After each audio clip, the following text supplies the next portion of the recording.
Anyway, it's time to get started. So I will read our opening prayer in English today. Uh, Blessed are you, Adonai, our God, sovereign of the universe. You have sanctified us through your commandments and commanded us to busy ourselves in things of Torah. Amen. Amen. Well, before we do everything, one of the things that is important, uh, we have had a very difficult time in our temple family. Uh, uh, uh, One of which has been a member of Torah study for many years. There have been three that passed away. Who's that? Who's that, Marty? Grace Farrar, and her family is currently looking after Axel, and they will. She apparently was down here when she passed away, so I don't know what the deal is going to be. The other is Merle Sobel, who has been a long time member of our congregation. And although I never recall meeting him, Stuart Tobin apparently passed away. And I don't know if anyone remembers him. And so I thought it would be a reasonable time if the group does not mind, that we lead off by saying a Mishaberach prayer. I mean a Kaddish for them because so I'm going to read an English translation of the Kaddish prayer. For those of you who do not know the prayer itself in Hebrew, but it is a very interesting prayer. When one reads it in English words, it does not always grasp the intensity or the total feelings behind the words in Hebrew, but I think you'll get the message. David, I think if there's a problem with your microphone and you need to get it taken care of to proceed.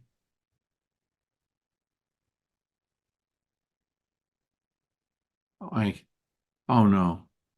It might be his settings, because you can adjust that. He just needs to find where. I don't know. I can't do anything. I can't do anything about it. So we'll just have to do it. Marsha, we just see the top of your hairline. So let's go on and we can read this prayer. I'll wait for Marsha for a while, just so because she may have known some of these people as well.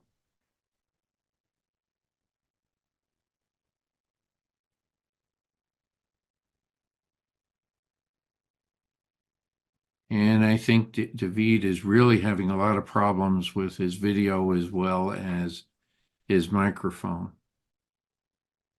Anyway, to save time, I'll get started with this. Exalted and hallowed be God's great name, God's great name in the world which God created according to his plan. May God's majesty be revealed in the days of our lifetime and the life of all Israel, speedily, imminently, to which we say, Amen. Blessed be God's great name to all eternity. Blessed, praised, honored, exalted, extolled, glorified, adored, and lauded be the name of the Holy Blessed One, beyond all earthly words and songs of blessing, praise, and comfort, to which we all say, Amen. May there be abundant peace from heaven and life for us and all Israel, to which we say, Amen. May the one who creates harmony on high bring peace to us and to all Israel, to which we say, Amen. Amen. And I think, it is a great loss. I don't know, all of you know that Grace was trying, and actually she was in the midst of conversion to Judaism. And that's why I think it's only fitting to, to include her in our prayers.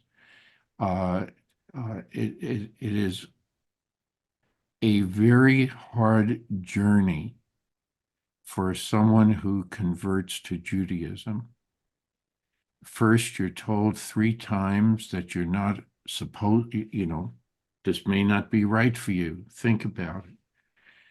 And then the studies go on for sometimes years. And Grace was doing her thing. And it's a very sad thing that she was not able to complete her journey to Judaism. But in my mind, I think her journey counts for all of us. Yeah. So, David, are you connected all right?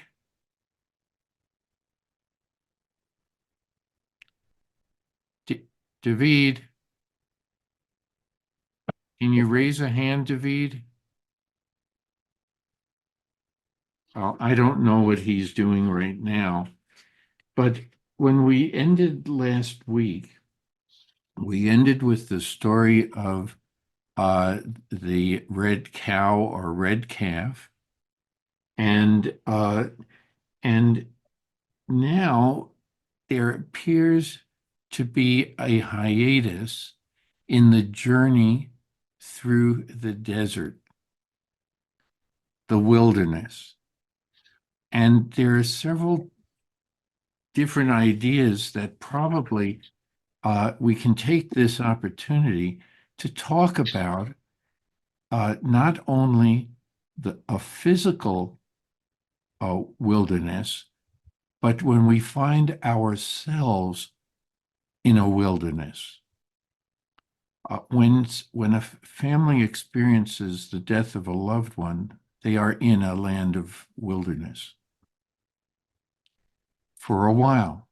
And there are prescriptions on how long you should keep yourself in this land of the wilderness. So I think that it is important for us to take this opportunity to try to put this into context.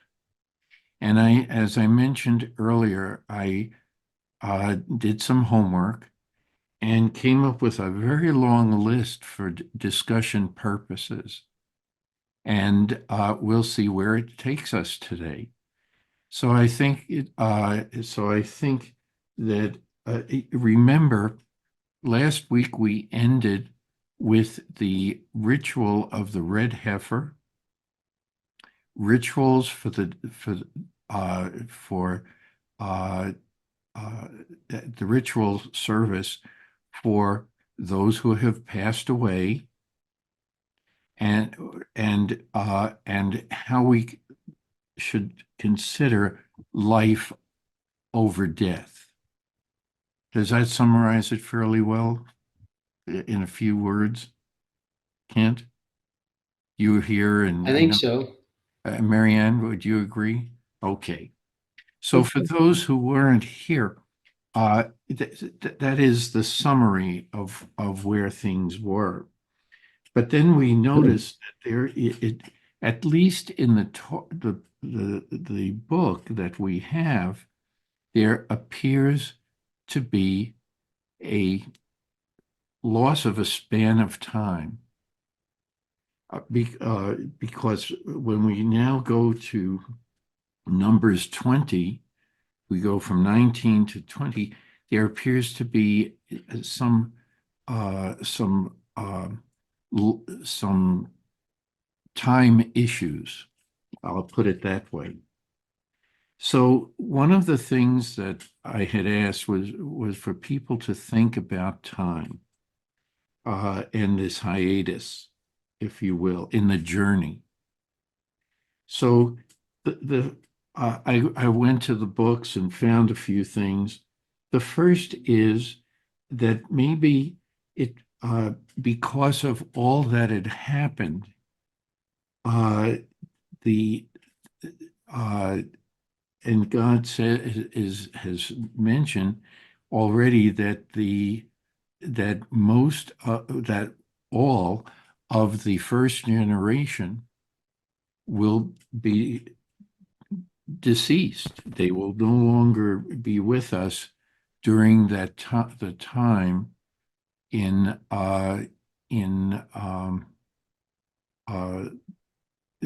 the time it takes to get to the land of Canaan. That it's going to be all of the progeny of that generation that has the opportunity to enter the land. So what I'm going to first, yes, Marcia. I wasn't here last week and I don't know where we are.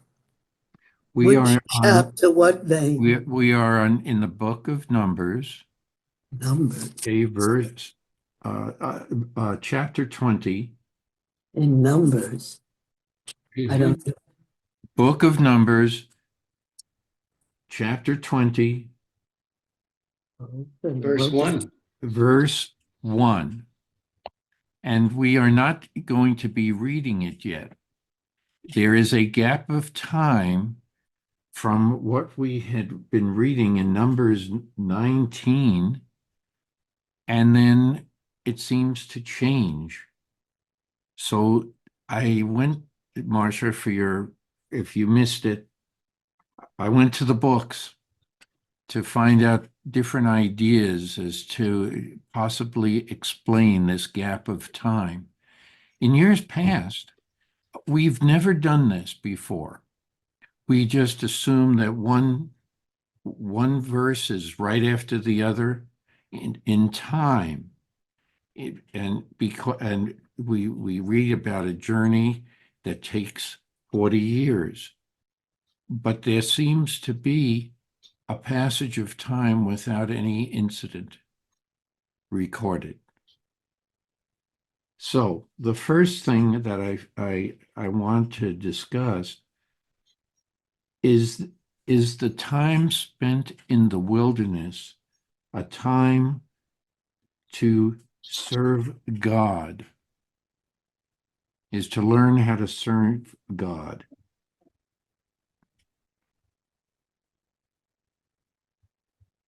Do Moses and Aaron and the Israelites need that time to learn how to serve God? So that's my first question to you all.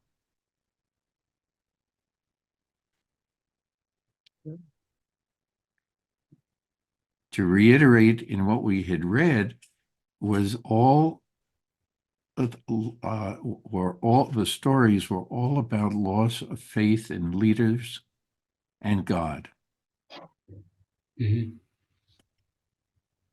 That summarizes all of the stories that we had covered in the first half of the book of Numbers. So does it take 38 or so years to contemplate this? Marty, this is Kent. So where Yes. do you get the 38 years from? Well, how do you know? I mean, there how is is, that if we calculated? add up all of the deaths that are commented on and like that, and to the next series of stories, after we have been confronted in our journey, we can't cross through the land of Edom or Edom. The story now starts to jump around a little bit. And in doing so, it appears to repeat certain stories we first read about in the first half, and then it is repeating them again, and it appears that that the story just is going to pick up, but it doesn't say what else happened during that time, and then it jumps to just before we are to go into the land of Canaan, and in the rest of the book. And so that's why I bring this up. It's mentioned briefly by Rabbi Plout. That he says the Torah is silent about these years. That's all he says. Mhm. And so that's why I said, whoa, wait a minute. I hadn't heard this before. And so I went online to different sources. Some say that, well, I wanted to save that for later, but I wanted to hear from y'all what you thought were the possible reasons for a 38-year hiatus in recording things. Well, I can speak to what I had understood since I was small, is that the Hebrews were rebellious, and there was Korach, and there was these other incidents, including one I know we haven't together read forward in chapter 20 yet, but once again, they're rebellious, and they speak as though every one of them had come out of Egypt, because why'd you take us out when, and we don't have any water? Okay, so we're going to get to that. But then that hiatus occurs, it seems to me, following that. I mean, because they were still rebellious. I mean, they were rebelling against Moses and Aaron. And I thought it was more or less, I'll call it a punishment that generation had to die off. Oh. And Okay. though it didn't say, I heard in a lecture that it was because they had a slave mentality and they couldn't visualize freedom. Therefore, that was the reason why the generation had to die out, and then another generation that had not known slavery. Anyway, that's what I had held since I was a young man. And that is one of the explanations, but it doesn't, the story doesn't tell us anything about what went on during all those years. So this, if anything, is a huge gap. There are other gaps and in the storytelling, and that's where all of our midrash comes from. But this is a mega gap. And so what this is going to demand a lot more thinking, I believe, than what first comes to mind. That's one of the things we've been taught year after year, what Kent just mentioned. But could there be other things? Okay. Does it, because, we could say Somebody, we can talk a little bit about is this a time of learning how to serve God? Yes, Marianne, yes. I get the part about rebellious. I've been there, done that. I also think it takes more than 40 years. It takes, I think, in my opinion, for me, takes a lifetime to really be able to get rid of pride and ego and just serve God and say, whatever, just bring it on, we'll deal with it. That it's a time for integrating all that you've done, all that you've learned, what's valuable, what's not valuable, and to really knit that relationship with God together in a, in the beginning, it sounds like God said this and do that, and everybody jumped up and did it. Now they're left to say to themselves, what's right, what's wrong? Do I follow this or do I turn my back? So for me, yeah, I probably spent 40 years wandering around. I literally wandering around in this desert. That it takes a very long time, I think, for most people to, like I said, get rid of the pride and ego, humble themselves, and just say, whatever your will is, let's do it.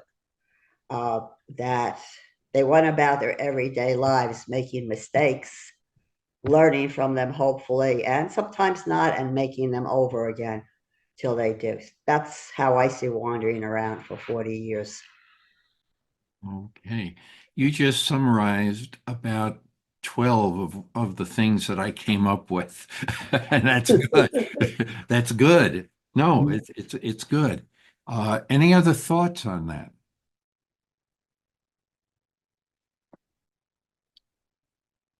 Some people have said that that going through the desert to trying to live on your experience in the desert it will take a very long time to get rid of the old, as you said, to get rid of the old and then to welcome the new. Any ideas about that? Maybe they didn't have time to write it all down, that they were so involved in survival that they didn't have a chance to write it all down. But that doesn't seem likely. Uh, there is a city that we're going to be reading, and that is the city of Kadesh. Am I pronouncing that correctly, Rabbi Mary? Yes, yeah. Kadesh. And it suddenly hit me. Okay, what would Kadesh mean? Okay, in Hebrew, what is the Hebrew meaning of Kadesh? Is make it holy. Make it holy. And they're going to be they left Kadesh, and they're going to be going back to Kadesh. So maybe this is a time period to make them holy. To think about that. Because actually, if you look at maps, you can look at these in some of the commentaries. They show maps of the wanderings, and Kadesh is a city that the Israelites get to, and then they are supposed to enter the land, but then they have to make a complete circle and come back to Kadesh.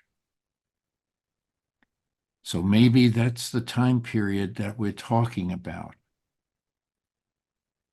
Because if you look at the map, you'll find that there are many, many different routes that they might have taken, and various scholars have come up with these different paths, but they all seem to wind up at Kadesh.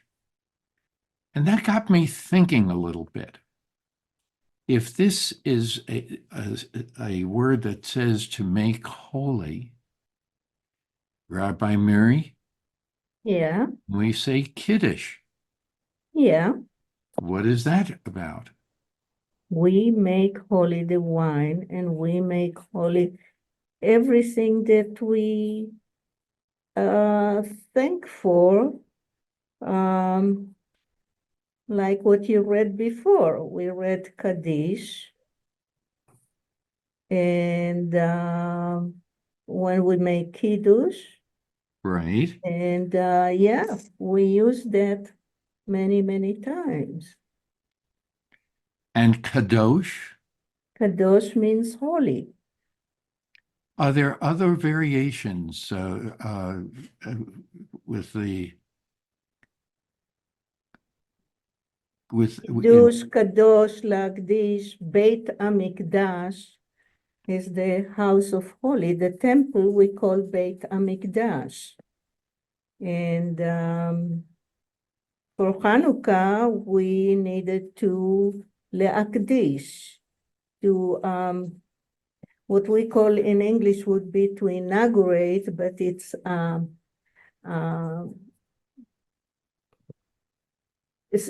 like to spend the time. To spend is to sacrifice the time. right, That it's make it holy, to sacrifice the time to visit the sick. So you give from yourself to do that. And that kind of time is a sacred time, is a holy time, because it's not for yourself, it's not for a reason, but just to give it, to we use the word to sacrifice, we sacrifice animals, but we sacrifice time.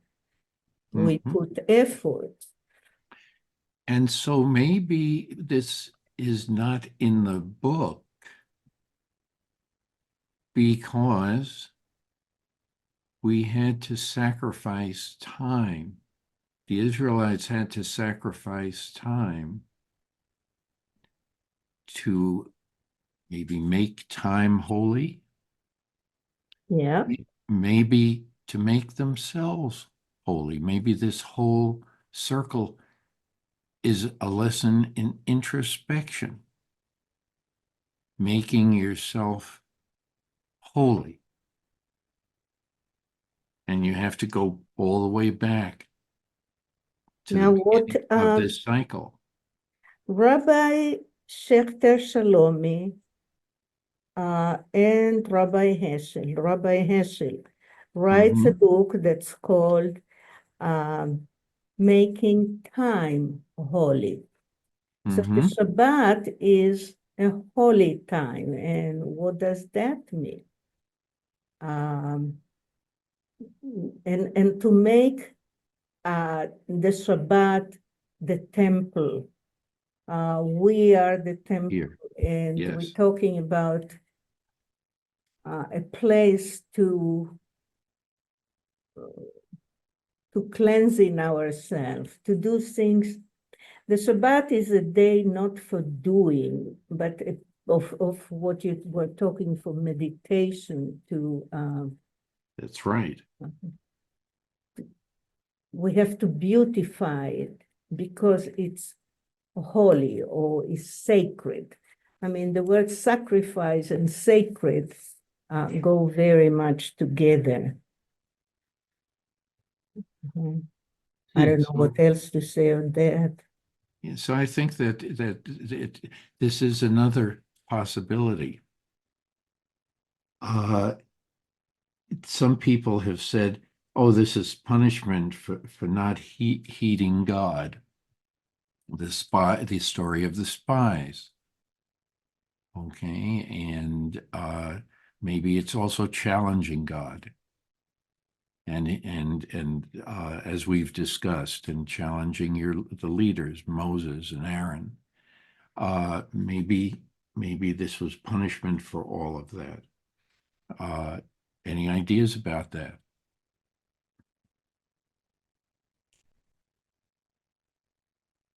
What about that rock? You know, we keep saying that we've forgotten this story. That we already had the rock incident, and God tells Moses to to uh, to hit the rock, and God will take will and God will provide water from the rock. And indeed, I found in the studies, there's even a thought that this rock was considered holy, and some believe that it was carried with them to these to on the journey, that it's the second time when Moses strikes the rock, he refers to himself and Aaron. He says, we will provide the water. And when he strikes the rock, he does. Now, maybe he also meant God, but he certainly elevates himself very quickly. And so it's the second striking of a rock that is an issue. He leaves God out of he may accidentally leave God out of the equation, or maybe he's in his mind, he's saying, well, I've been through so much, I'm up there with God, and now I can make the statement of we. And this may have been going on in the background of his mind. I don't know.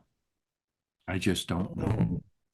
But it's the second incident when God says, "No, you're not going to see the promised land."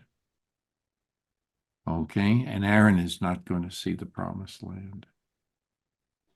Marty, where was the first incident?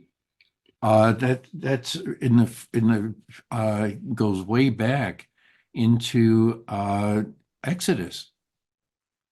The manna story also occurs there. They had, because they no longer have something to eat, and God provides them with manna. And the story says it tasted whatever you thought of. It tasted like that.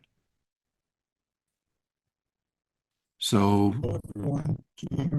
I don't know.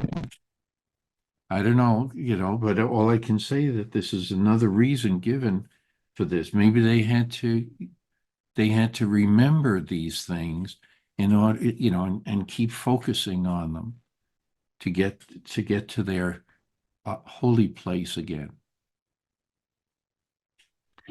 Then what about trusting God to be our rock? Our rock.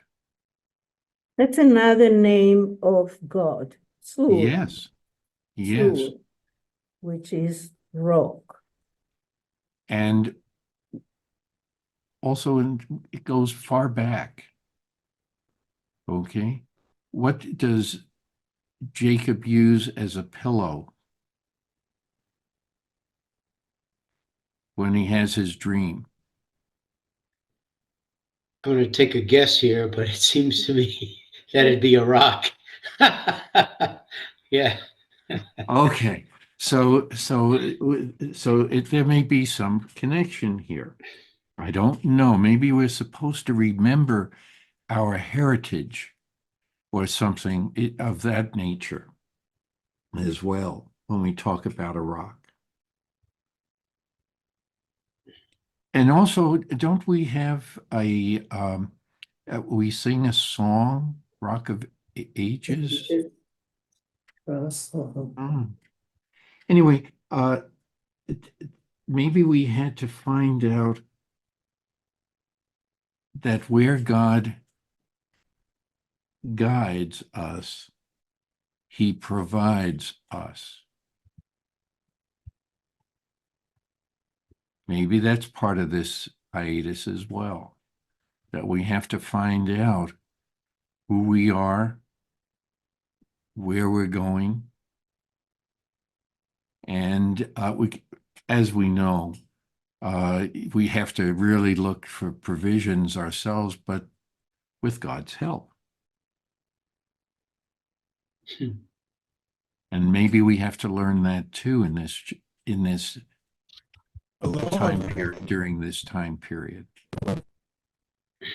And Marty, And yeah, I yes, think please. I believe God has a sense of humor. And just when you think, okay, I got this nailed, he pops up and says, no, you don't. Watch this. I'm thinking, oh man, Green Valley, I'm old, I'm retired, life's a That's piece of cake. right. And then he springs all of this on me that my whole life This I happens to have all of us. to, That's right. it was a lot.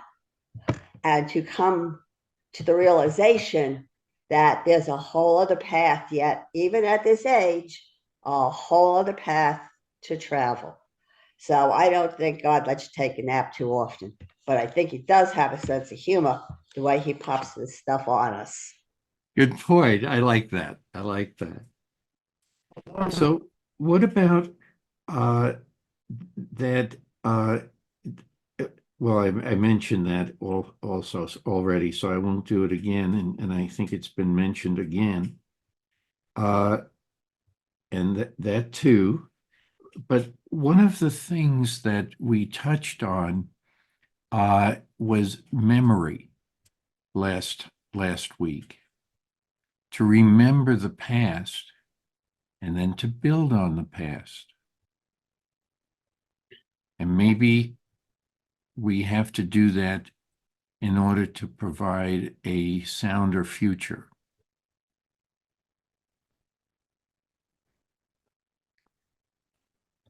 Some people, and it was said before, it's a test, a period of testing.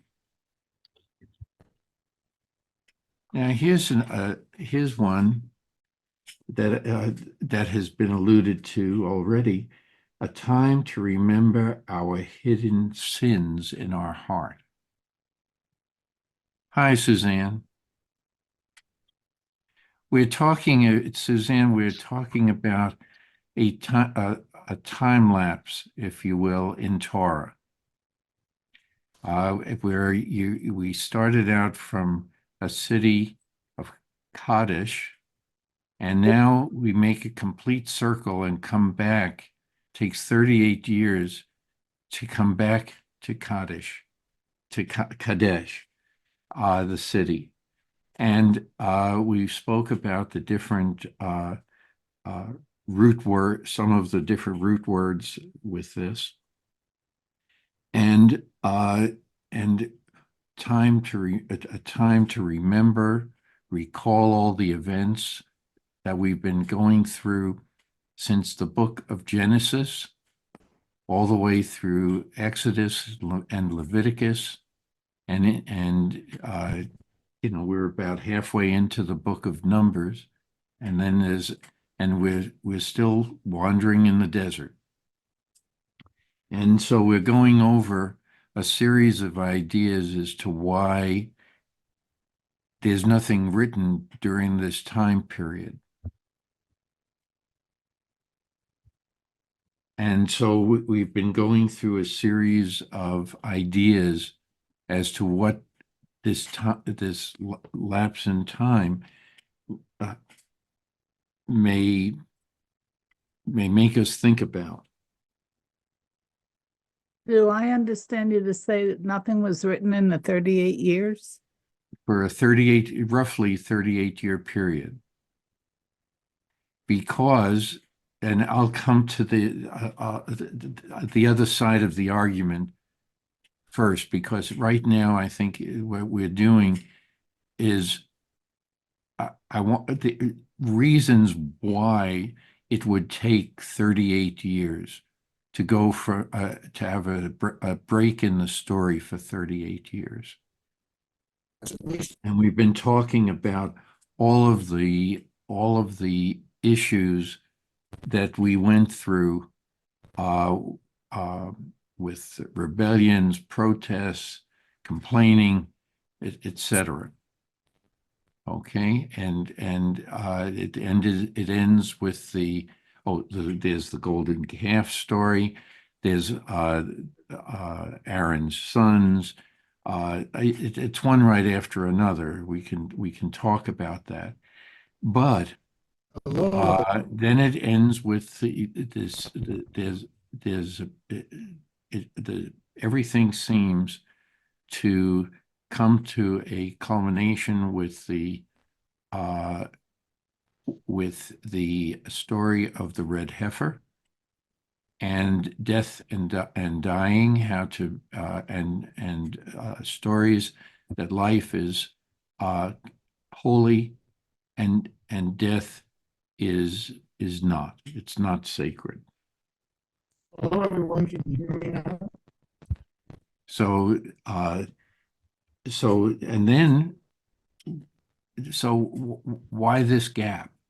So maybe, well, we spoke about all the people who had been killed by God, the plagues, the earth opening up, all kinds of issues.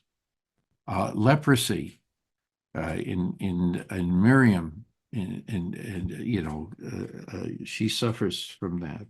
Aaron suffers, and so we have to, and we're told that the calf and or the red heifer and life are considered holy or sacred, but the ashes of the red heifer and the what should I say, the withering away of the dead body and after burial is not holy or sacred. And so now we're told it's taking the Israelites 38 years to go through this. And we've spoken of several things. That they may be that the Jewish people, the Israelites, are having to learn. Maybe they also have to learn to be grateful for what they have. Remember, we've discussed things in the sacrifices and everything, that prayers of thanks, prayers of well-being, sacrifices. And today we don't do those sacrifices, but we can say prayers of thanks. Yes, Suzanne. And for some reason, I thought in the 38 years was when the serpents came and were biting people, and then they had No, that was before the 38 years? no, there's none of that in Torah. It is midrash to try to explain. Sometimes it is in Christianity, sometimes in Islam. They have commentaries also on all of this, as well as our story of Passover and the death of Moses, death of Aaron, and everything else. But it's because of lapses in time. And there's a distinct time period where we make a complete circle in the desert. We begin at a city called Kadesh, and we end at and the wandering, we make a complete circle. We go back to Kadesh. Then we're going to move on to enter the land of Canaan. And so, but we don't have anything in Torah about the serpents. Oh, okay. I thought Okay. that was either Numbers or Deuteronomy.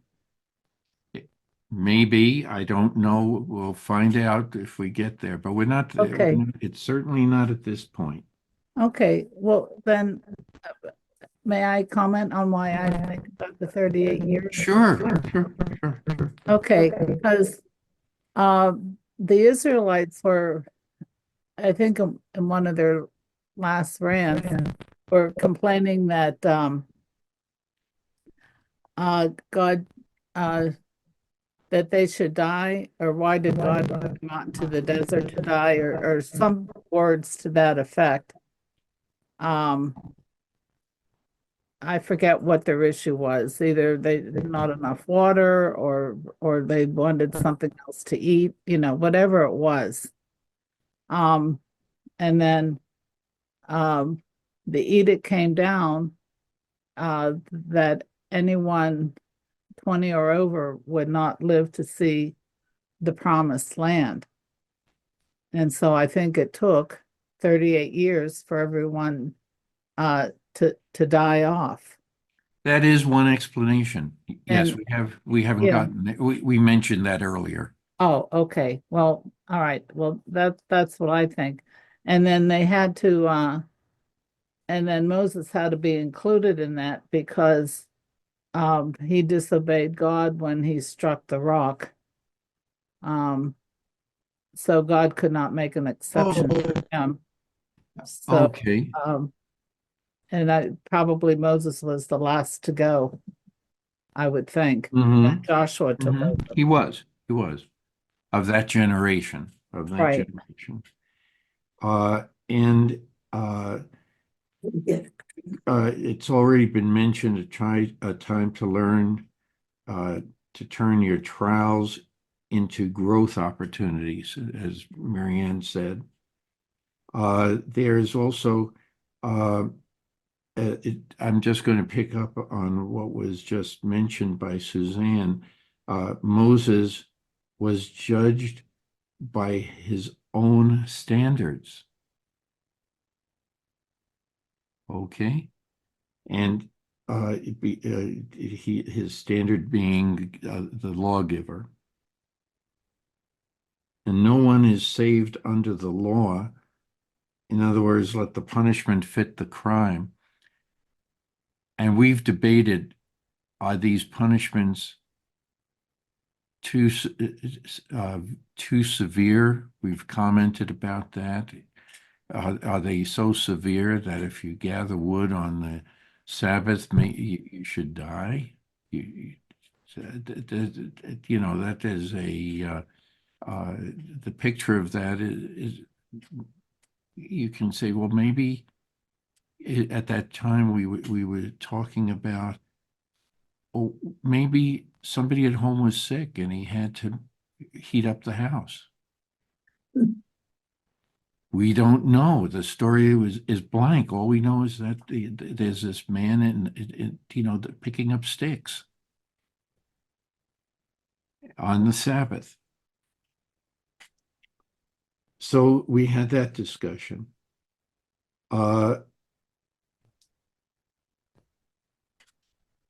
And his act of hitting the rock a second time was in anger. So it shows that that even though he's the leader, he was only human. But we have to guard ourselves that when we are angry about something, that we don't forget there's a better way than expressing the anger. We're going to, so in this story, you can have another angle to it. In Torah, it says they were turned away from the land of Edom. Had there been a battle? There's no comment about it.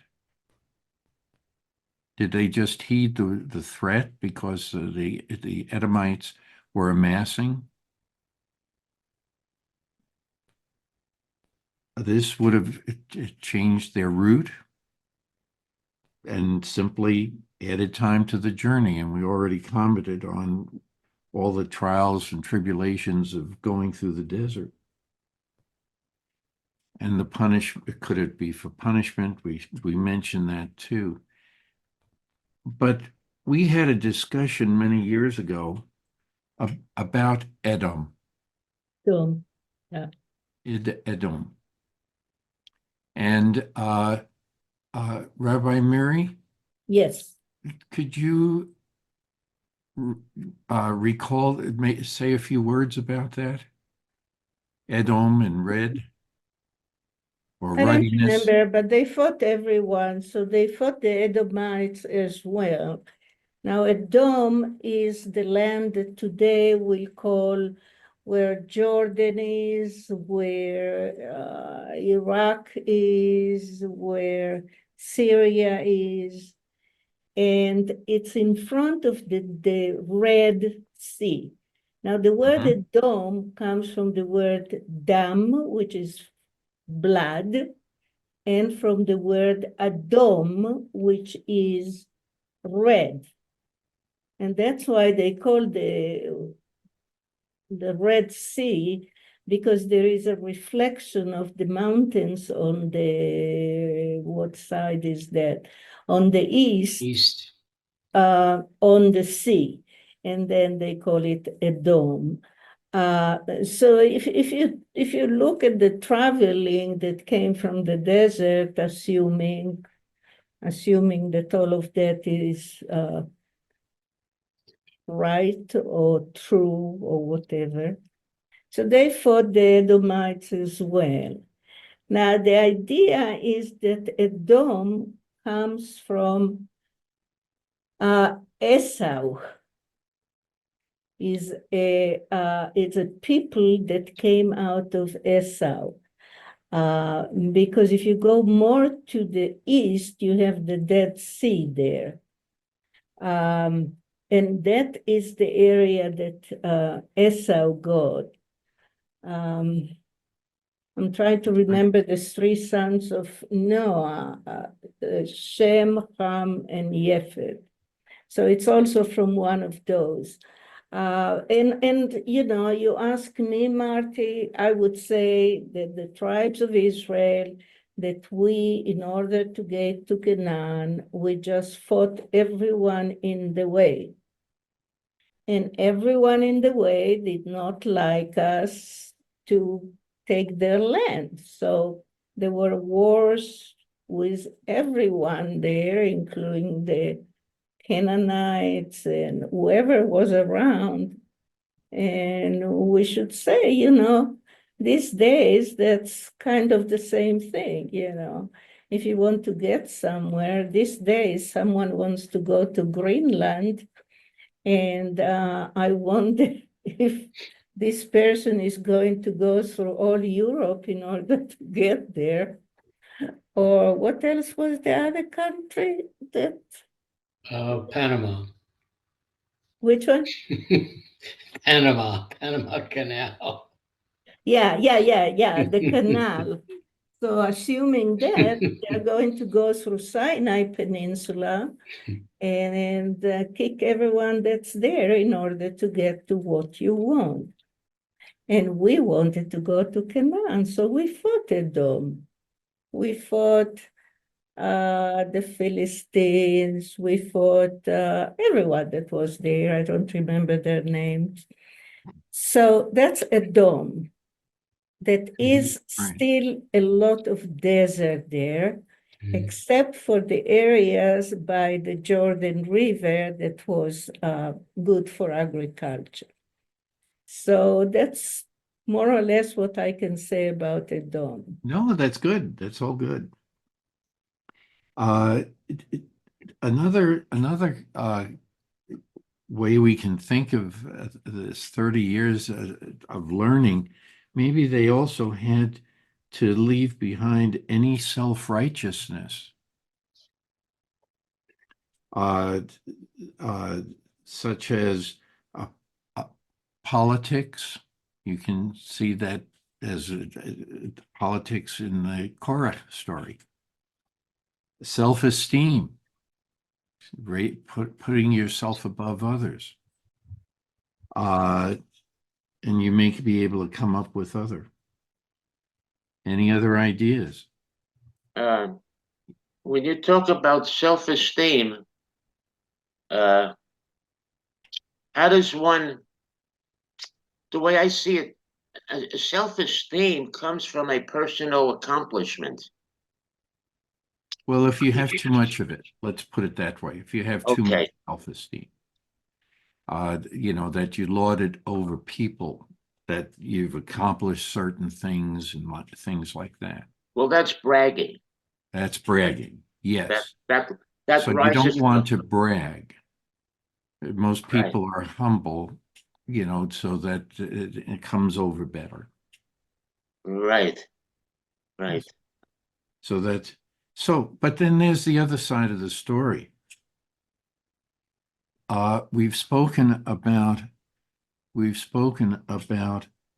time in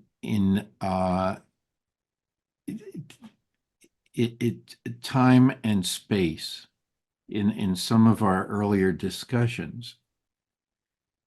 But if you think about it, the time and space are God fills all of that. But What are you saying, Martin? I'm not excuse sure I me? understand. Well, God That is God eternal. feels what? God is eternal, we say. Well, he fills all time. God is everywhere. Well, where implies a space. So if he fills all places, he's everywhere also. Okay. And so I think that we can Hello. say that this is not necessary a lapse in time and space, but it really didn't make any difference in God's story. Well, time. When you say that, time and space, time. God is everywhere, all the time, Mm-hmm. all of the Yes, time. that's what I said. That's what I said. Yeah, I agree with you, Michael. But but it's Torah, and maybe time and space really doesn't matter. Maybe it doesn't matter where it is. There are many examples we can think of the wheres and that are locations on this planet or on other planets, whatever. We can think of those, and God is everywhere. At one time, I wrote about this. The Kabbalists think of God, and God's message is Ein Sof. And this is the source. And I wrote about it in the context of a bagel. That what makes a bagel is the hole in the center of the bagel. Otherwise, it's a bialy or another roll. Some of you may remember this from the past. And so if you think about the bagel as being the Jewish experience and the whole being something but everything, and it has to be there for all time for the concept of a bagel to exist. And so maybe if we are, thinking about the bagel, maybe the bagel represents the entire Jewish experience. And maybe when we eat a bagel, rather than wolfing it down, maybe we should think about its taste as it's representing our heritage. That was the essence of what I wrote about. And so maybe just like the bagel, the whole is everything, but it's insignificant in the scheme of things. No, the hole is part of the bagel. It's actually a part of it, no? Goes right Because through, say goes it again. right through the bagel. It's not part of it. The bagel, the bread is all around it. Well, you said if it didn't have the hole, it would be a bialy. Sure. Because it's no longer a bagel. That's how important the hole is. You know, most people think of a hole being empty, but there are other reasons for a hole. It's a gap. It's a gap to be filled. But anyway, I'm digressing. Hello, everybody. Hi. Oh, yay. Hi, David. You're finally with us. Yeah, I've been with you. I've been enjoying the sound, but I have had to rebuild my system again. It only took me an hour to join you today, but I did catch most of what you were saying. Okay. Well, What thank I you was for trying to joining make us. I was trying to make a comment about the 37, 38 years. Yes, please. I think that it represents one or two generations of the people, and I think that might have something to do with why the choice was made of that particular number of years. But since I have the floor, I'm going No, to. no, David, not yet. Don't do your reading yet. I want to finish this topic first, and then we will and then we will entertain Okay. them. Okay, Thank thank you. Uh, so uh, there's another explanation in Torah that this time gap may not exist at all. And that is many of our stories go forward and back in time when we read them in Torah. So although we can have a great discussion about a gap, it may not be there at all. It may only be in our minds because the stories seem to be there, be presented that way. I don't know why it is. Sometimes it is sequential and sometimes it isn't. And maybe this is one of the time periods that are just not there, but we think it's there because of the way the stories are being presented. So I don't know. And so I guess we'll have to go by traditionally. After all that, and having a discussion, the traditional rabbinic story is it's there. Or maybe not. David, we lost you. All right.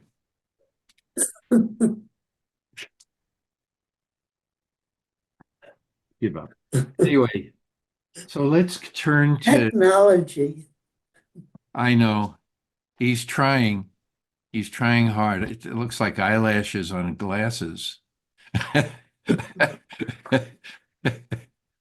There he is again. Here he is. Can you hear me all right? Okay, David, I'm going to Okay, let you do your Marty, reading.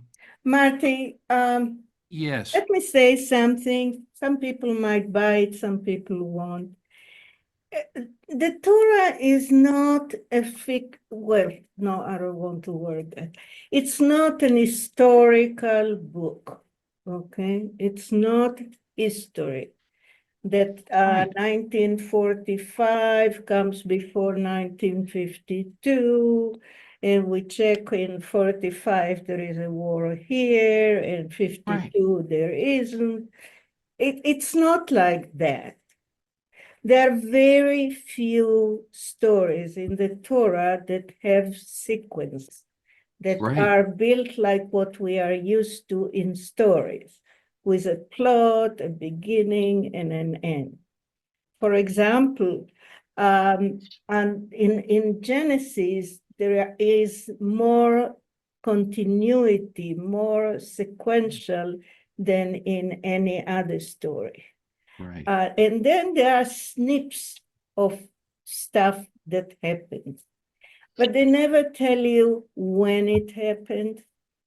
That's And right. it doesn't tell you if it happened before or after.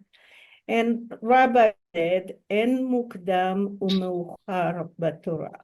There is no early and there is no late in the Correct. Torah. So when you read the Torah and you study the Torah, we don't look for that sequence of time. Right. So, and we need to get that in our heads. No, we don't need to. Anyone that wants does it. It's none of my business.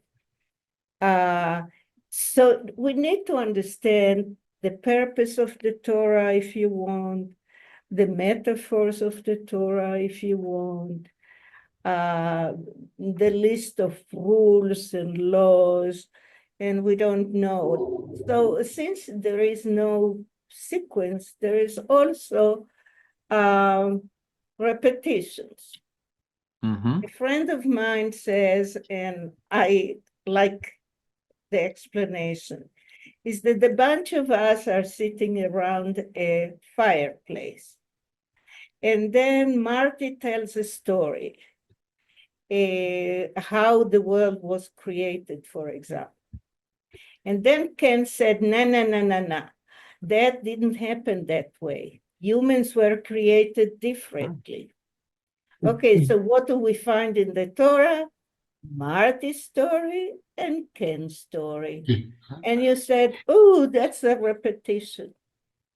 Well, we don't know why it's a repetition. That's right. This was an oral tradition that later on was written. No one knew who wrote it, why, where. It's a bunch of compilation, I said? Yeah, it's a compilation. It's a Right. compilation of different things. Yeah. So what we must do, and this is Rabbi Meir saying, is not to assess the Torah through the eyes of modern way of literature.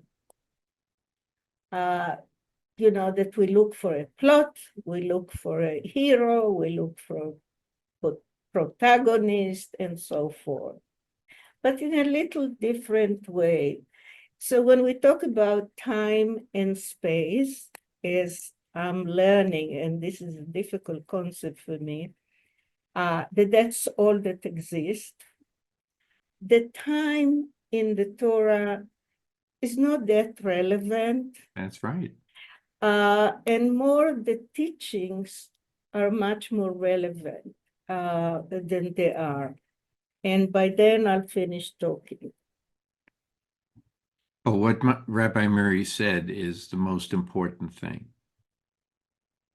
Okay, once we understand what the rabbi is trying to teach us is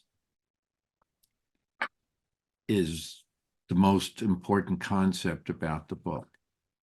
For those that believe this entire book was given to Moses at Mount Sinai, well, then all of these stories were compressed into a very finite object, which we call Torah today.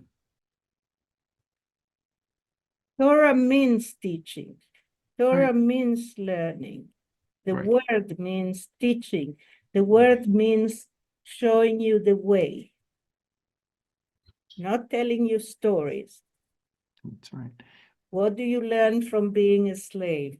What do you learn about creation that was that way? What do you learn? Some people learn that we were created to rule over the world, that we can do anything we want with the land and the animals and whatever. And some people will say, no, we were given so we take care of our surroundings. So what we learn is also very individual. We Mhm. learn what we want to learn. We translate what That's we true. want to translate. So anyway, Thank you, Rabbi Murray, for getting us out of this hole. Over Okay, the bagel.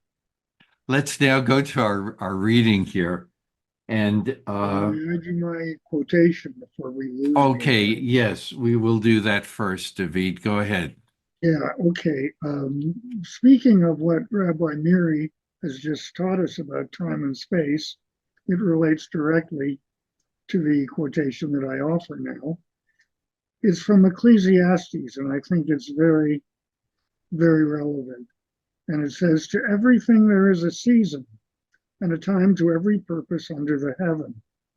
A time to be born, and a time to die, a time to plant, and a time to pluck up that which is planted, a time to kill, and a time to heal, a time to break down, and a time to build up, a time to weep, and a time to laugh, a time to mourn, and a time to dance, a time to cast away stones, and a time to gather stones together, a time to embrace, and a time to refrain from embracing, a time to seek, and a time to lose, a time to keep, and a time to cast away, a time to rend, and a time to sow, a time to keep silence, and a time to speak, a time to love, and a time to hate, a time for war, and a time for peace." Just wanted to Thank share you. that with you. Thank That's you. great. Thank you. Appreciate that. Good job. Thank you.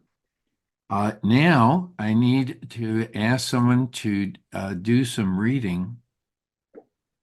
Oh, I got in late. Where are we, Marty? We are on Numbers, chapter 20, Eight. verse 1. Oh, verse 1. Okay. Some of it is going to be a little rehash of what we were talking about. So, So the you go ahead, Michael.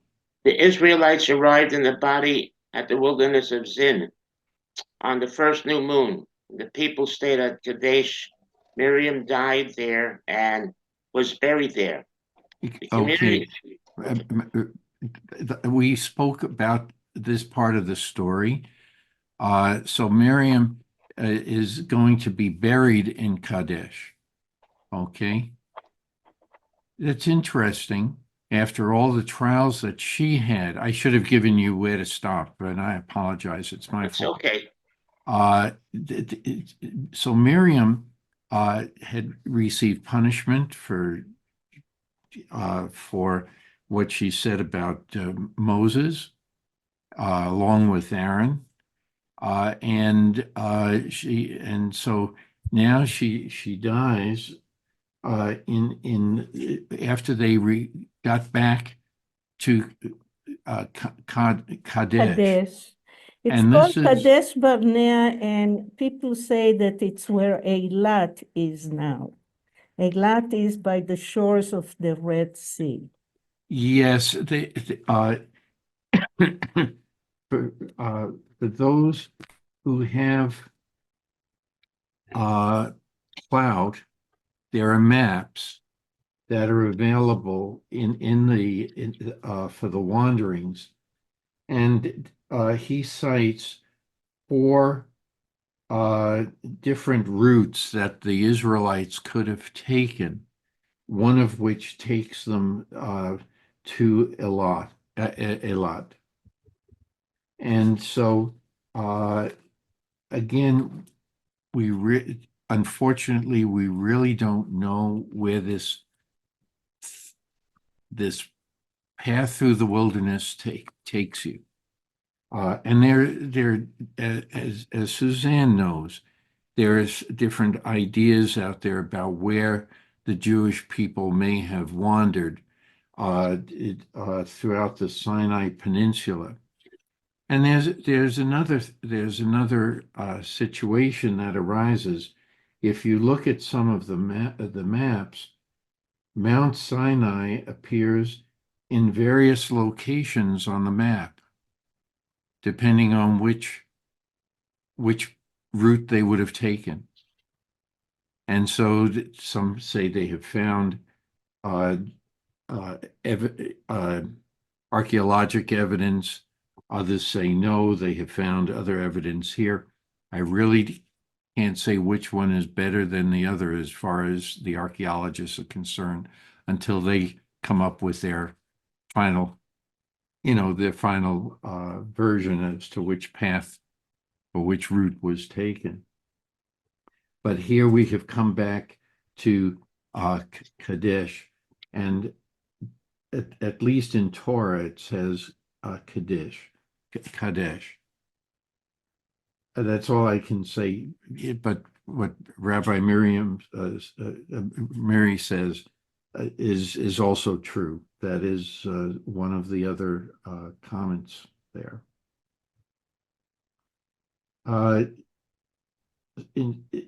Michael, if you would continue, any other comments about that? Michael, would you like to read verses 2 through the end of 5? Right. The community was without water, and they joined Moses against Moses and Aaron. The people quarreled with Moses, saying, "If only we had perished when our brothers perished at the instance of the Lord.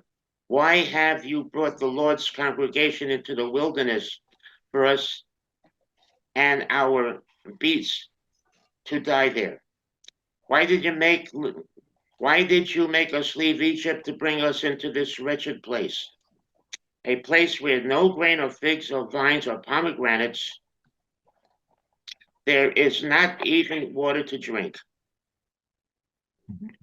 This is one of the reasons why the debate about the 38 years of wandering is occurring, because of this whole paragraph that was just read.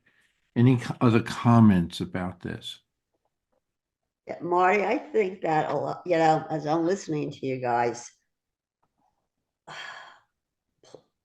God's word, I think anyway, is eternal. He's not going to change his mind until people change their attitudes. And as long as we have more human nature than God nature, God's just going to keep repeating himself. How many times do I have to tell you to pick up that toy kind of thing? That it doesn't matter where we are, whether we're wandering around in Sinai or we're wandering around here. And sometimes you take the back road, sometimes you take the freeway, sometimes you take both, but you end up in Phoenix. It's not so much how you got there, it's what paths, what journey did you take to get there, I think is more the essence than, well, did he turn right or did he turn left? He got there anyway. That this is meant for all time, all people in all places, not just a bunch of people wandering around going, where's the food, where's the water, when's the party? And that's what it sounds like when you read it on the surface. But if you look at it more, it's like God is giving you these things. He's blessing you every second. Open your eyes and see it. To me, it's more the message than what road they went on. But anyway, like I said, I'm still. I like that. Very good. Yes, Michael. Comment that I've been thinking about the past couple of minutes, and that is in the Orthodox, the Torah is absolute fact in the way I would understand it in the Orthodox. And Reform, I think this turns from fact to what I was thinking about, opinion, from fact to opinion. What would you say about that? What would Mary, the rabbi there, Mary? Okay, Rabbi Mary, the question has been asked. Well, you know what, Michael? Not just the Orthodox believe that every word is truth. Not just the Orthodox. I would say that even some people from Green Valley believe that every word is true. Well, Yes. I'm just focusing. It's just a general focus. You know what I mean? It's just a general statement. Yes, I'm not complicating it with other things. So just keep it yes, kind of black and white. yes, yeah. So your question is what? No, it was a statement, not a question. Okay. It was a comment. The comment Yes. is that the way I see it, okay, in my Yeah, opinion, the yeah, Orthodox believe this in a general way. They believe every word to right. be a fact in the Torah. Yes. The Reform looks at it more as an opinion. That's my general statement. I wouldn't say opinion, but as a uh, different approach of what it is. If you remember, I taught many times that there are different levels of reading the Torah. Mhm. And the first one is very, what we call pshat, very simple. You read the words, you understand the words, and you believe in all those words. Like, you believe that Noah existed, you believe in certain miracles, or you believe in everything that says. Then you go to a higher level that you say, well, there is an insinuation there that's not exactly how it says. Perhaps it's not exactly. And then you start making a story about it, what we call drash, midrash. And you say, when Moshe hit the rock because he was fed up with those people and they were kvetching all the time. Now they want water, now they want this. They said, okay, you want water, boom. And so it's a story. And then the story becomes the end, because you did that, Moshe, because you didn't listen to God telling you, not, he didn't tell you to hit the rock, he told you to talk to the rock. Therefore, you're not coming to the promised land. That's a story, and that's we call drash, midrash. And we spoke about it also. And then there is what we might call the metaphors, the secret that are hidden there. That's how it's believed among the rabbis, among the Kabbalists. So you can say the Orthodox believe literally what it says, it says. And let's say the Reform, we are in a higher level of, I'm not saying it's hierarchy, okay? It's a different level of seeing the Torah as a teaching tool, as the word Torah means, to guide you. And we see these things as metaphor for our life. I think that, is it Marian? What's your name? Sonor. Marianne, Marianne, I'm sorry. no problem. Marianne was saying, God has a sense of humor and he does this and this. And someone else said, well, Marianne said, it takes me much longer than 40 years to get there, to be enlightened, as the Buddhists will call it. So, so there are those type of explanations and seeing the Torah in a different way. So you can select how to do it, Michael, and you're right that the very Orthodox people believe in every word said. And I believe that many Christians do that. You don't question. It says you do it, you know, it's a command. Everything is a word of God and you don't question. That was my comment, Michael. It wasn't a response since you didn't ask a question, so. Thank you. Oh, thank you. Two eyes. Thank you. Thank you for that. Thank you very much. So why don't you, so again, everyone, the people are complaining. So uh, Michael, would you please read verses 6 through the end of 13? And the 13. Yes. Moses and Aaron came away from the congregation to the entrance of the tent of meetings and fell into their faces. The presence of the Lord appeared to them. And the Lord spoke to Moses, saying, You and your brother Aaron take the rod and assemble the community. And before their very eyes, order the rock to yield its water. Thus you shall produce water for them from the rock and provide drink for the congregation and their beasts.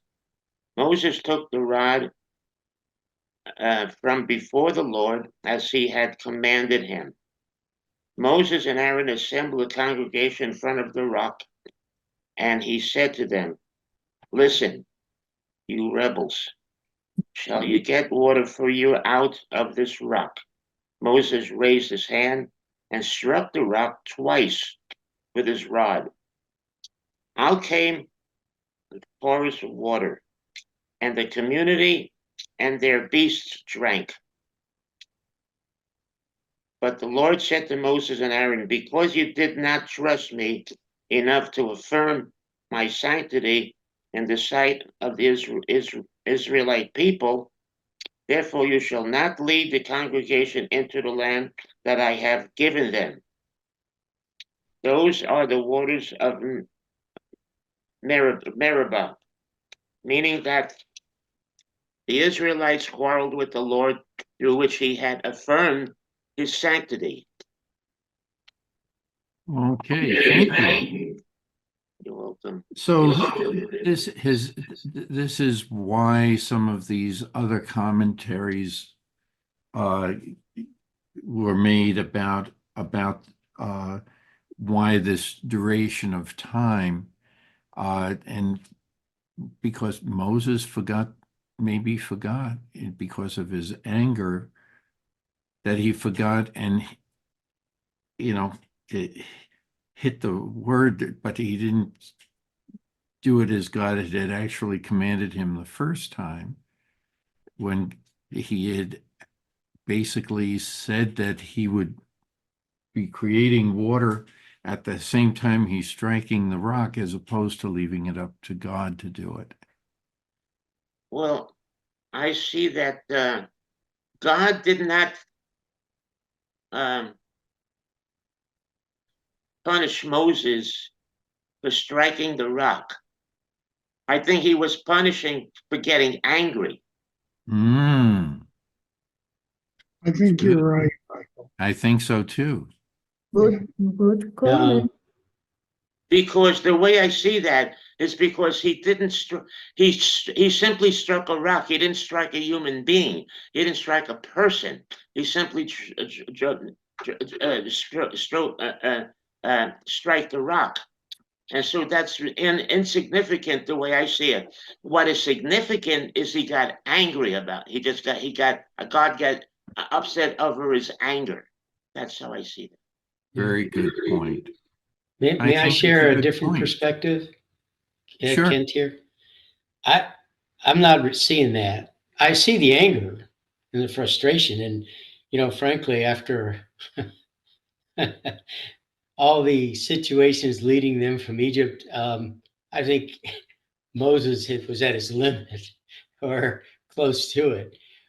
But what I got from this, I read it as he and Aaron did precisely what God asked them to do. God did not say, don't strike the rock. And now I'm reading an English translation, so I don't have the talent or the knowledge to read the Hebrew and maybe discern a little different, but it's exactly right. What I get from this is that God was jealous. God was jealous because, and you said this an hour and a half or so ago, Marty, that it's how you interpret the word we. Mm-hmm. It may have been to include God. Maybe not. Maybe we being Aaron and Moses, but we, okay?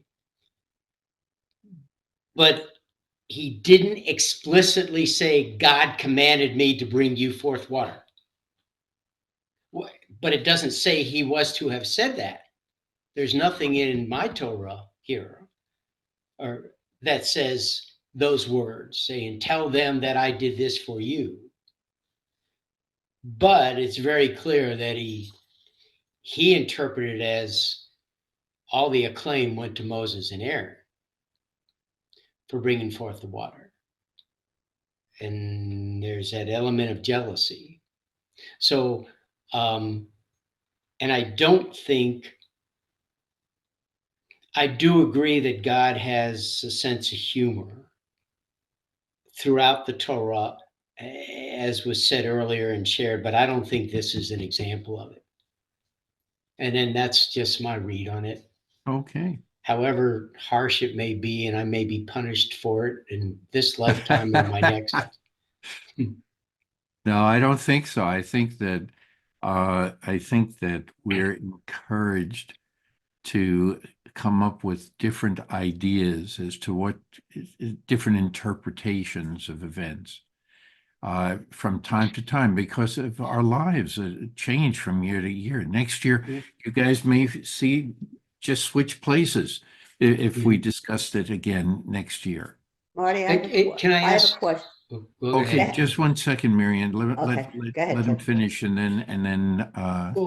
and then I'll I call. just recalled during the high holidays, and it's either not necessarily Torah, but in whatever scriptures we're reading, Rosh Hashanah or Yom Kippur, there's reference to God as jealousy Yes. is an element of a characteristic of God, the jealous God. Am I not correct? Do I remember You that? are correct.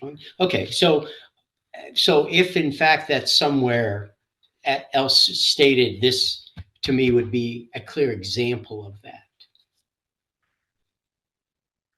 Okay, Okay. thank you. I'm done. Thank you. Very Marty, good. I have a question on Marianne, this. Marianne, why It don't says you? specifically, and Moses and Aaron's hand struck the rock twice. They could have hit it once, they could have hit it 10 times. Why is twice, 2 times, the number of times that he did this?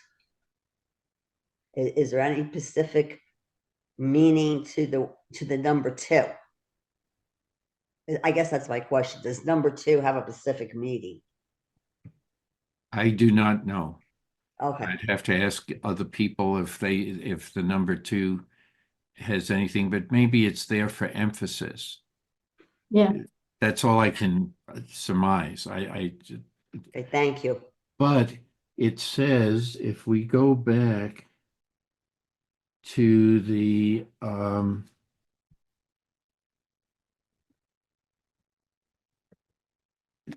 it says you and your brother Aaron take the rod, and verse 8, you and your brother Aaron take the rod and assemble the community, and before their very eyes order the rock to yield its water.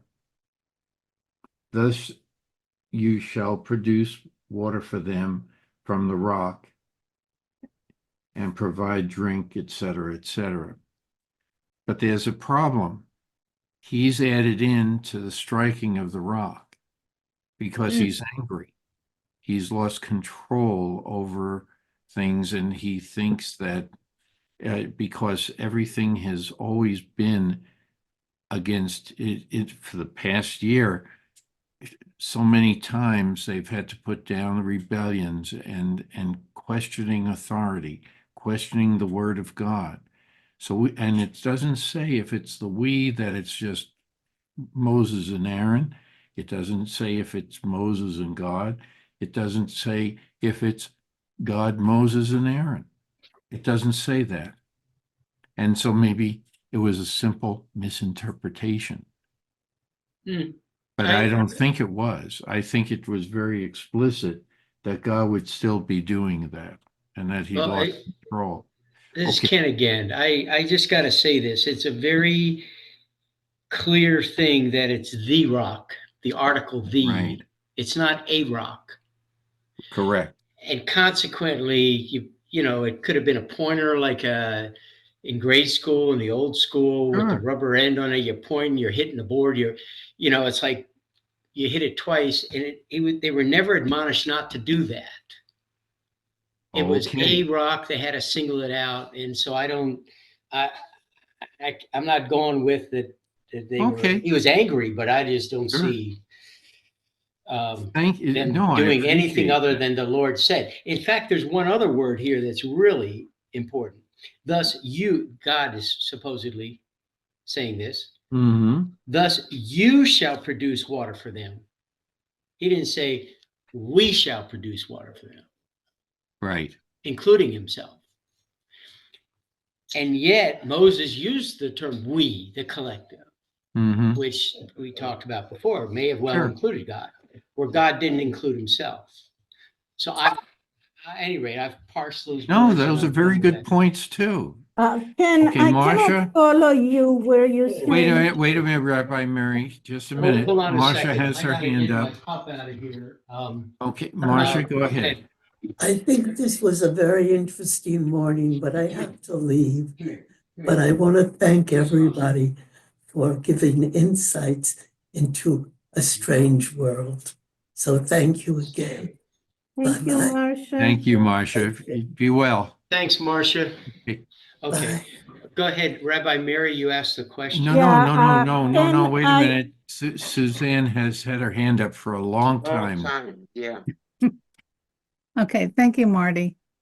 And I just want to say that I think it was very important for Moses to speak to the rock because I think God wanted to illustrate how important the spoken word is. Not only important for Aaron and Moses to obey God's word, but for the people to see how important God's spoken word is. This was to be a learning lesson for the Israelites. And I can understand how Moses was so frustrated with these people that he lost his temper. And unfortunately, because he did, it cost him from going into the promised land. Yeah, that's what I wanted to say. Thank you. Rabbi Mary, you're on. Well, I'm following Ken. That's why I came into that because I didn't want to stop that. Ken, are you reading that he spoke to both Aaron and Moshe, Correct. right? Right. Yes. And then it talks only to Moshe in verse 7. Correct. Okay.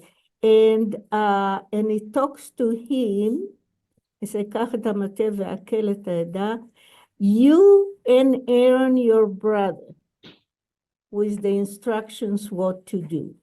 Mm-hmm. He said, collect everyone there so they can see. And then he talks to both of them. You, both of them, and you in plural, talk to the rock in front of them, and it will give you water. And you can give the water to the congregation. And then only Moshe hits the rock. But Moshe and Aaron are standing in front of the congregation. Correct. And Moshe is the one talking to the congregation. Do you think that I can give them to you, plural, water? And then he raises his head. But you're right in the sense that Moshe and Aaron are in there, and they are being told, both of them, to talk to the rock. And Moshe is the one initiated to hit the rock. Maybe because Moshe is the only one that has a staff. Or says, Well, it's funny you mention that, but the more I read it, the more I'm convinced that of what I've read and how I feel about it. There's two more things in there. One is God commands them to have the staff. Why is that? No. And he doesn't, in my version here, it doesn't say speak to the rock. The other thing is, think of the multitudes that constitute the congregation. It wasn't just the leaders or the elders of each tribe. It was the masses. Yeah. So we're talking thousands. We don't know, but we don't know. It's we're probably talking a more lot. than 12. Yeah. Yeah. Okay. But how are they all going to hear him? They're all gathered, and there are miracles that everyone can hear. Okay. Okay. All right. That's another midrash then. Yeah, but God speak about the staff just to Moshe. When he says and take, in English, you don't know if you say take in plural or not, but in Hebrew, it says take singular, kach, the staff, and gather the congregation, you and Aaron, your brother, you spoke, you plural, to the rock in front of them. And then the water comes. So we have here a plural and a singular. We have the plural that Aaron and Moshe are in front of the people, and they both talk to them, and they both are supposed to, and you both are supposed to talk to the rock in front of them, and it will give you water. And I'm going to take water out of the tet. And then again, we'll see a singular.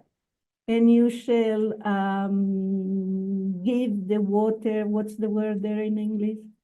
I shall, and give drink, okay. And give drink to the congregation. Okay. So it's difficult really to understand who is on first, who is talking to, and then the instruction to talk is to both of them. But then Moshe takes the staff in front of God as he told him. Right. Yeah. So it's you are right that it's a bit confusing if he asks two people to speak in front of them, and then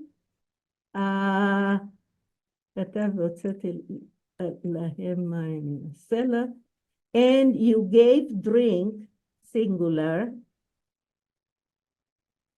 the water to the, no, it's the congregation, so that makes it singular.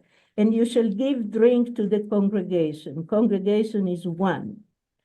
And Moshe takes the staff and so forth. So the heating is only Moshe, the speaking is to both of them. Yeah, Oh, doesn't Aaron give kind of a kind of a word religious comes to mind, but a context of the spirituality that Moses doesn't bring, since he was kind of in charge of the tent of meeting. that's a So, very good point. Yeah, I mean, it'd be like and this is too simplified, but some politicians, and you've seen this before, standing next to some cleric, right? yeah, And it gives some legitimacy. right. That's a So very that's good how I point. see Aaron's role, is bringing legitimacy of a divine power to that. But the fact that it says that he, in line 9, Moses took the rod, again it's the rod, before the Lord, as he had capital he had commanded him. Yes, Okay, so yes. he's got the rod, he's standing there next to Aaron, and he strikes the stone. I Yeah. I I don't have a problem with that. Now it You know, says, look at 11.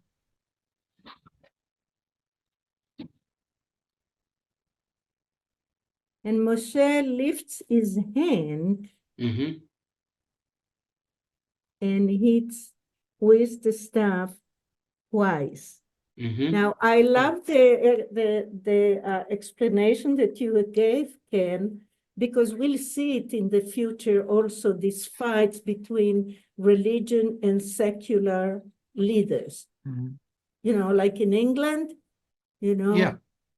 the cardinals and the kings, that yes, so maybe you're absolutely right. Is there to tell that this is real God that's talking, because he's the super clerical person there.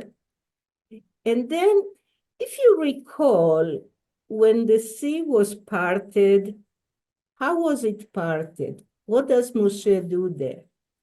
Parts Raise with the the staff. staff. Right. So maybe that was the idea.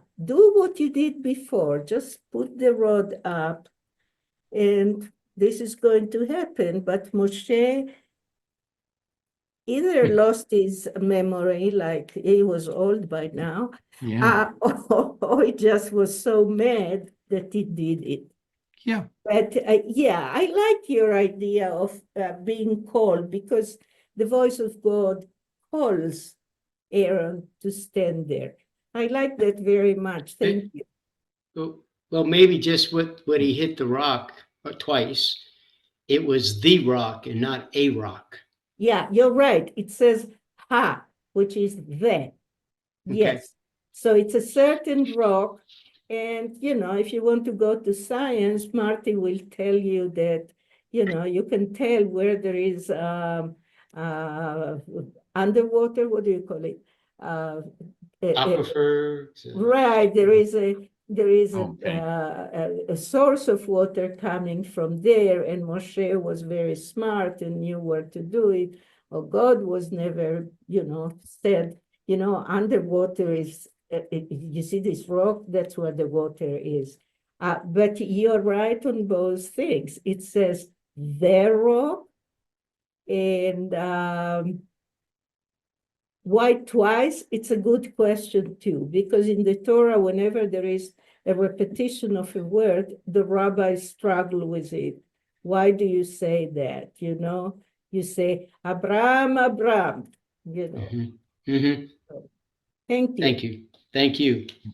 Yes, Suzanne. Yeah, I like this idea of what Kent has suggested. I really never thought before about Moses and Aaron both speaking to the rock, but I mean that's what scripture says.